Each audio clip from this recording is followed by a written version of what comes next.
Hey guys, what's going on? It's Roth and Eric here to talk a little The Hunger Games Mockingjay Part 1. Now this is the actual topic of our conversation. It's basically how The Hunger Games was never about The Hunger Games. So we're going to talk a little bit about the book, but not so much that it'll be spoilery. Yeah. I just want to get you, now this is sort of my thesis, like the first two films, obviously you visited The Hunger Games, the second revisits that structure once again, and it's easy to liken it to something like Battle Royale. Sure. And many have. And many have. Or even just in terms of the seeming idea of a love triangle to Twilight, although I think that's far less relevant. Yeah. This is the film and the book where you really see that was never what this was about. It was just those first two stories were setting up the final kind of culmination.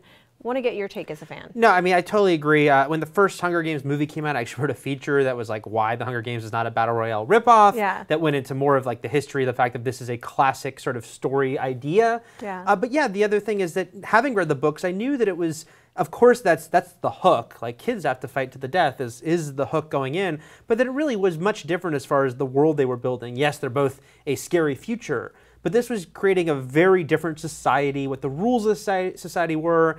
And I think the film has done a great job of expanding, which is showing a lot more of President Snow and the Capitol and the mind games that they are working and what they exactly hope to get out of the Hunger Games, the manipulation. And that's where I started to think it really, it wasn't about the game specifically as much as the control aspect. Yeah, I mean, I won't say too much again here because the movie's coming out this week. Yeah. And if you've read the book, then you already know this. But this is, and you can tell from the trailers, but this is really where we're getting into the idea of war, rebellion, the layers of politics, and kind of the impossible choices that are there for Katniss. I mean, Katniss, whether she's in the games that are the Hunger Games or whether she's in this larger field of war, is being used. And I think that's very clear as a symbol, right? And so like they're taking this girl who is 17 years old and using her as a pawn in all of these different ways. But there is no side in this story that is all good, and there's no sort of simple answer. And I think that what was done, Suzanne Collins did that was so clever, was hook people in with a very clever gimmick that has been used many times before, got them invested in the story, and then was like, this is what it's actually about. Yeah, because I mean, you look at, I think it is safe to say that the third movie, it's not about going into the game. Right. It's a very different story. Really, a big theme of this is a sort of media and how people use media to send a message and manipulate. And I thought that was something that was very well done in the books and then expanded into the films.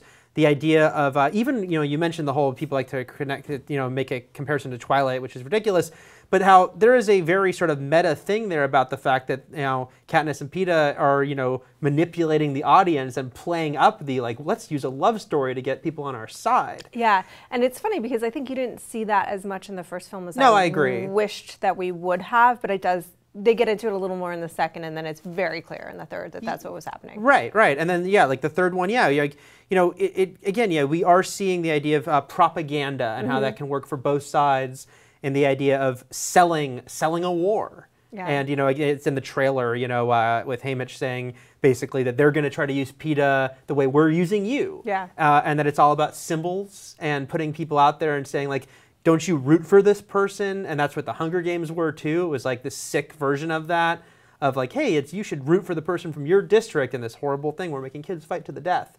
And so, yeah, it was never about the games specifically. It was just about, the idea of trying to sell this image to people and this horrible society trying to use these people as their placeholders for different things. Yeah, and I think anytime you have sort of story like this that's a big allegory and people are like, it's not realistic. It's not really meant to be totally realistic, but it's not completely unrealistic either, frankly. And I think it's meant to serve as a big allegory that like highlights things in our world, but do so in a really entertaining way. Oh yeah. And I've seen the film, I really like it. I have not, but I look forward to it. Yeah, I've read the books, and I think it does exactly that. I know that this final book is kind of more controversial.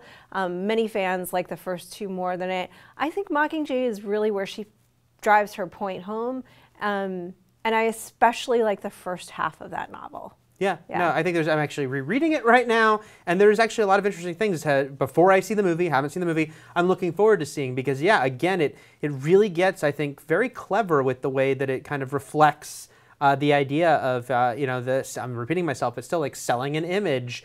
And it almost reminds me of a movie I love, which is Starship Troopers, which goes very heightened, but is also about that. Because in Starship Troopers, Verhoeven has straight up said, like, this is a fascist society. Yeah. And the whole idea is that we're almost seeing the propaganda movie that is, very much winked at within the film of, like, we're selling you on, isn't it great that they're going to conquer this other alien race? And Hunger Games, while not being that heightened or that pushed, there still is stuff there about that. Like we need to package this in a way that can make people root for this, whatever side it is. And I think it also, I love Verhoeven, by the way, in every way. But I think it also definitely points out the ways in which a lot of times we don't really want to look at kind of like the nuance of things, that we'd rather believe that there is sort of a simple black and white answer.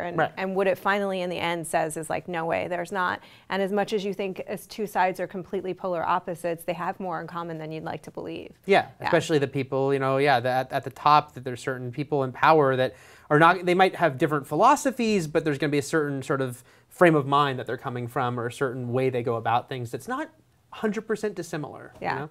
All right, guys. Well, those are just our quick thoughts on why The Hunger Games was never really about The Hunger Games to begin with. Want to know what you think if you're looking forward to the film, if you've read the books, if you agree, if you disagree, leave your comments below.